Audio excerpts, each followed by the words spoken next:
ইউরোপের এক দেশে কি সত্যিই মসজিদে আজান বন্ধ হতে চলেছে? আমাদের দেশ পাকিস্তান নয়, এই মন্তব্য ঘিরে তীব্র বিতর্ক। কি সিদ্ধান্ত নিতে চলেছে ডেনমার্ক? জানুন বিস্তারিত। ডেনমার্কে দেশজুড়ে মসজিদের লাউডস্পিকারে আজান নিষিদ্ধ করার পরিকল্পনা আবারও আলোচনায় এসেছে। অভিবাসন বিষয়ক মন্ত্রী মর্টেন ইউরস্কপ বলেন, ডেনমার্কের কিছু এলাকা ইসলামাবাদের উপকণ্ঠের মতো মনে হচ্ছে এবং আমাদের দেশ পাকিস্তান নয়। তার দাবি, জনপরিসরে ইসলামী প্রভাব বা ইসলামীকরণ বাড়ছে, তাই ছাদের উপর দিয়ে আজানের শব্দ ভেসে আসা উচিত নয়। ডেনমার্কে মুসলিম জনগোষ্ঠী মোট জনসংখ্যার প্রায় ৫% এবং তারা দেশের বৃহত্তম সংখ্যালঘু সম্প্রদায়। এর আগেই দেশটিতে বোরকা নিষিদ্ধ করা হয়েছে এবং শিক্ষা প্রতিষ্ঠানে প্রার্থনার কক্ষ সরিয়ে দেওয়ার নির্দেশ দেওয়া হয়েছে।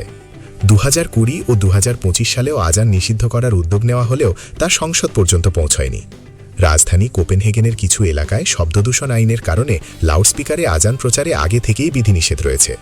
বিশেষজ্ঞদের মতে, দেশজুড়ে আজান নিষিদ্ধ করলে তা সংবিধানে সুরক্ষিত ধর্মীয় স্বাধীনতার অধিকারের সঙ্গে সাংঘর্ষিক হতে পারে।